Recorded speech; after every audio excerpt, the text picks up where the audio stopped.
Hey guys, what's up? Welcome to Zooty Pickups. In today's video, we'll be talking about the 2019 Nike Free 5.0s. So these shoes came out April 4th of 2019 for a retail price of $100.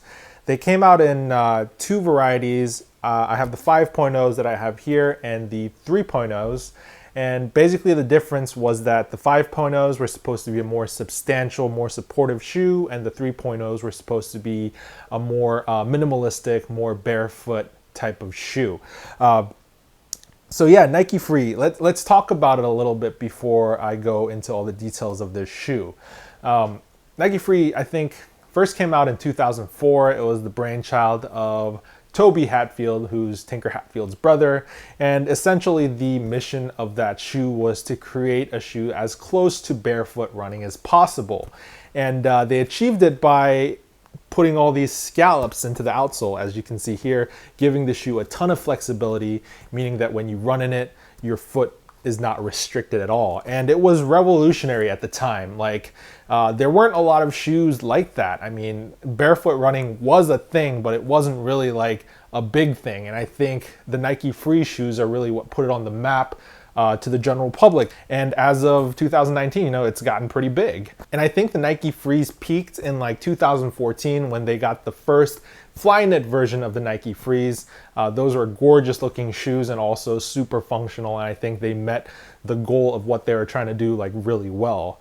However, in the recent times, I think, you know, the Nike Frees have taken a little bit of a downturn, and most of it I think has to do with the fact that the running industry is focusing more on supportive cushioned shoes, you know, like Ultra Boost from Adidas, Pegasus from Nike, Gel Kyanos from Asics, so on and so forth.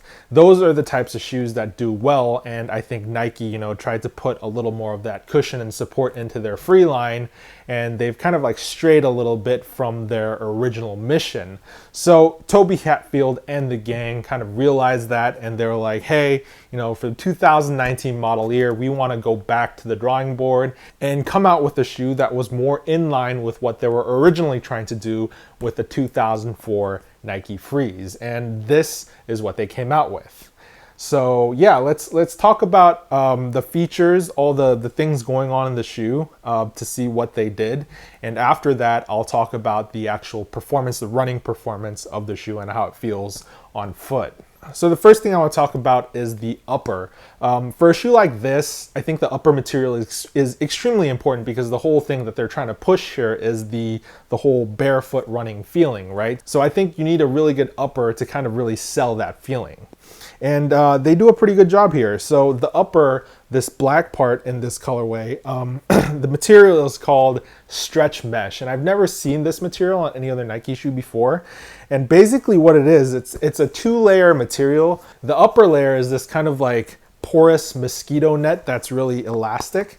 And the lower layer is, it's like a stretchy, elastic, wicking type of fabric. So these two layers combined to create this stretch mesh technology, and it works really well because the wicking layer kind of like wicks all the moisture away from your feet when you're running, and then it brings it to the top, and the porous layer allows that moisture to evaporate, so it keeps your foot dry. Also, this mesh has a ton of elasticity, pretty much more, or if not the same amount of elasticity as Flyknit, so you don't have to worry about that, your foot being restricted. You can even wear this barefoot and your foot doesn't really get sweaty at all. So that's a huge plus for me because I like to wear these barefoot from time to time.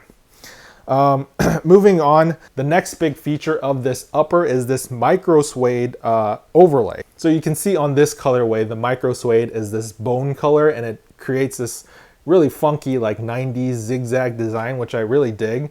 And it essentially wraps around the outside of the shoe. What this does is it provides a lot of stability and lockdown for your foot. It also provides an area for the laces to lock onto. So that's another thing I want to talk about, laces. The 5.0 version of this shoe has the laces, and as you saw before, the 3.0s do not have any laces. And for me anyway, aesthetically, I do like my shoes to have laces. I think it just looks a little more natural. Maybe I'm old-fashioned like that.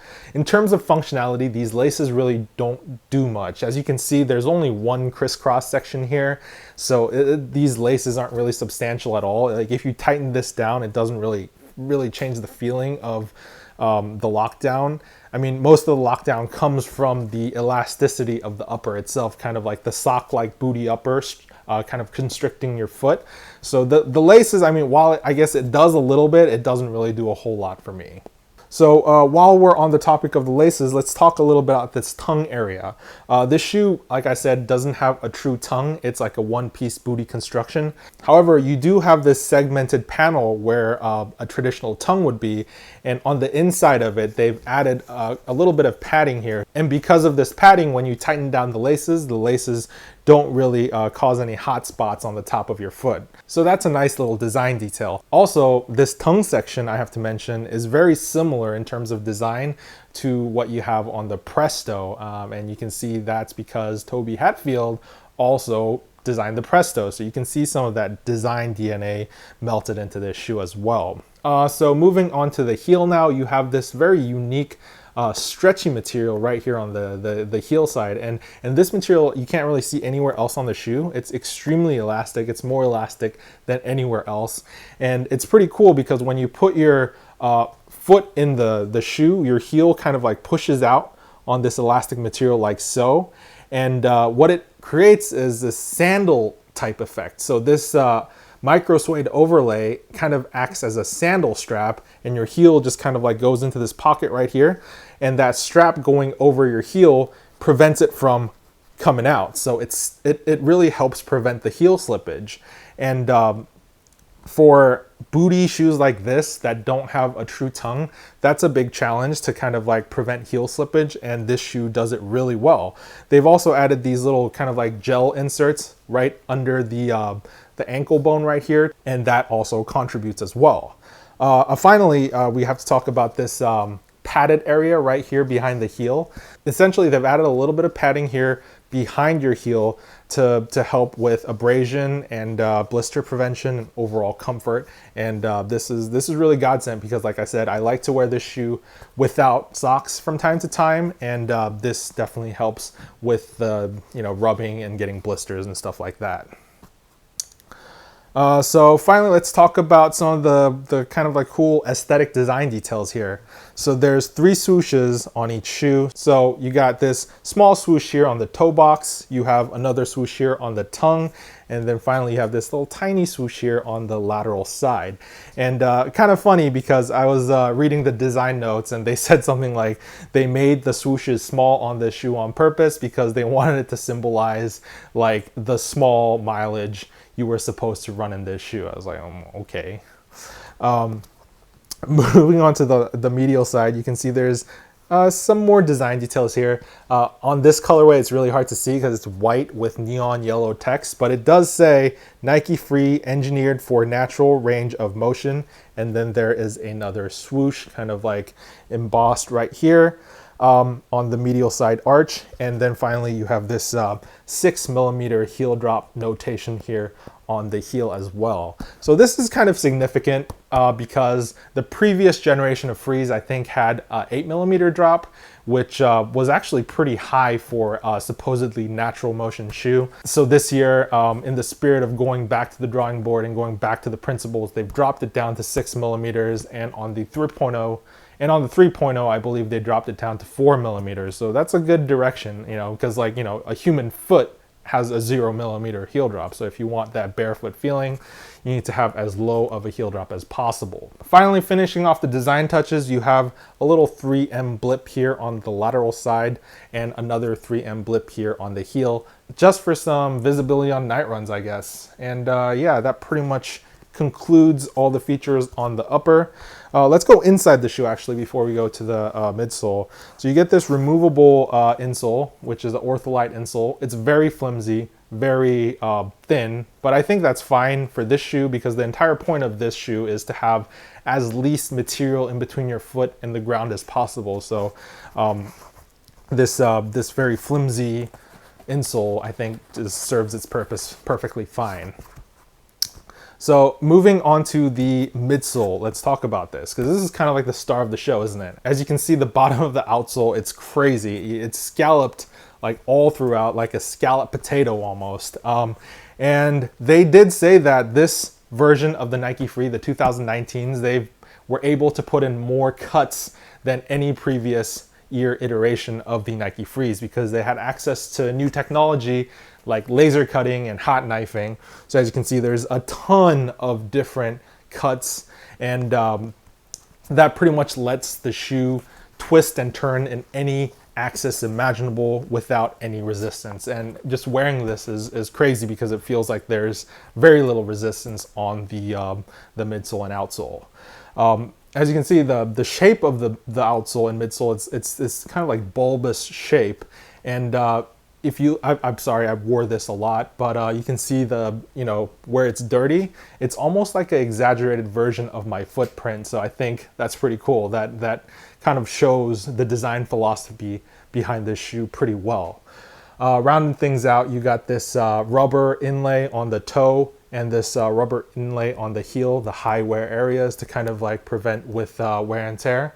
So yeah, in terms of all the features on this shoe, I think that's pretty much it. I think we've covered it all. So now we got to move on to the important section of the overview, and that is the performance. How does this shoe run? So before I talk about that, I think it's really important to establish kind of the philosophy of use behind this shoe. This shoe, it's not meant to be like a high mileage trainer or a race day shoe or a fast shoe or anything like that. What it's meant to be, it's like a low mileage, natural motion shoe that's kind of like built to be a segue in between like a normal high stability, super high cushion shoe and something like a Vibram 5-finger. So this is like kind of like your in-between shoe, like a transitional shoe. And this is really important. This is like a very important detail that I don't think like Nike really talks about all that much, especially, I'm talking about the 5.0 model specifically. I haven't tried the 3.0, so I can't say anything about that. But this is a transitional shoe, meaning that, it has elements of stability shoes and it has elements of kind of like barefoot, minimal shoes. So let's talk about why that is. It's this outsole essentially. The outsole, the material is not React. It's not even Lunar Lawn. This is like straight up old school EVA. EVA. This is like really hard foam. Like this is probably one of the hardest running shoes I've ever owned in terms of just like straight up comfort. It's not a comfortable shoe when you're just like walking in it.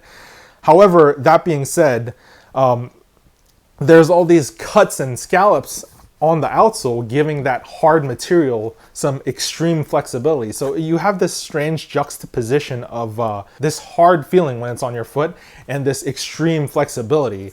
And what that gives you is like every time you're going through a stride, you basically have to use like all your feet muscles, because there's really no help here, like in terms of like the midsole and outsole. Like for something like a Zoom Fly, that has like a carbon shank that helps you propel you through your stride, like this has nothing. You have to do all the work yourself. However, that being said, they do provide you with a little bit of stability and support, and it comes in this the form of this arch column right here. So I am a severe overpronator, meaning that when I run, like I bend my ankles inward like this. Every time I strike, they kind of bend inwards this way. And over the course of running many miles, that starts to kind of cause ankle fatigue. So I've always run in stability shoes to help me prevent doing this. This shoe, as you can see, has a pretty solid arch column, and like I mentioned before, this material, this EVA material, is really rigid and hard. And as you can see here, the arch column is a solid block of EVA that's not scalloped. So this is one part of the shoe that doesn't really twist and turn, unlike the rest of the shoe that's been scalloped. And when you run in it, this arch support column really helps you like not overpronate, because there's this like solid block right under your arch. And because of that, it provides quite a decent amount of stability. And when I was running, I really didn't feel much fatigue at all. I mean, but then again, I'm not running like huge mileage in this. The first run was 2 miles, the second run was 3 miles. So they're relatively low mileage runs, but I think for what it was meant to do, it did a great job. Also, second thing is the upper here. So at first I was disappointed that this was not a Flyknit upper, because I really like Flyknit, but then I tried it on and I realized why they did that. This suede overlay that goes on top of the stretch mesh, it provides a lot of structural support. On a normal Flyknit shoe, there's really no structural support. So when you're running, especially taking corners, your foot kind of moves around like crazy on there. And there's nothing to kind of like lock your foot down, and it feels very unstable. This shoe, however, it has this pretty solid micro suede overlay on top of the stretch mesh, and it gives you that stability and it prevents your foot from sliding around as much. Also, the laces help a little bit too, kind of tie everything down. So all in all, this upper kind of like provides quite a bit of support while giving you that pretty free feeling from the rest of the stretch mesh right here. So it's like a good middle ground in between having lockdown and having freedom of movement on your foot.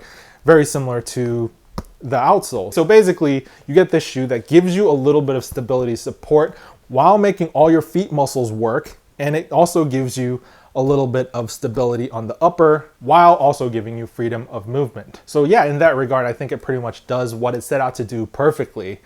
So who needs this shoe? I'd say someone that's transitioning between a normal cushioned running shoe to a barefoot minimal shoe. It's been said that it's actually bad to run in super cushioned shoes. It's actually bad for human body mechanics because we're evolved from running barefooted. So, adding all that cushion, it's not actually good for you. And I kind of believe that a little bit. So I've been trying to train myself to run in more minimal shoes, but transitioning over from something like that to a minimal shoe is really difficult and requires a lot of effort. So I think a shoe like this that kind of meets you halfway will let you really train your feet muscles and kind of like get into the groove of feeling what it feels like to run barefooted before you go all the way, into Vibram 5-finger territory. So yeah, I'm pretty stoked about these shoes. They're definitely going to be my go-to shoes for my shorter mileage, sub 3 mile runs from now on in. So finally, let's talk about sizing a little bit. I definitely sized up one size because for running shoes, I definitely want a little bit of extra room. And that's because like when your foot strikes the ground, you want a little extra room in your toe box for your toes to spread out and absorb the impact. So, I want to have a little bit of extra toe room here. So yeah, I sized one size up and I recommend you do the same. However, that being said, I did try a 13. This is a 14. I did try a 13 and it fit fine. And for casual everyday wear, I think it would have been okay. And even for running, it probably would have been fine because this is an elastic upper, so they're really forgiving. So you could probably go up and down one size, but if you're actually going to do some serious running in this, I definitely recommend sizing up one. So yeah, that was a pretty long-winded review, but I think I got everything I had to talk about out of the way. Really great shoe. I think Toby Hatfield and the team knocked it out of the park with this one. Pretty much, I think one of my favorite Nike Free shoes to come out in a long time.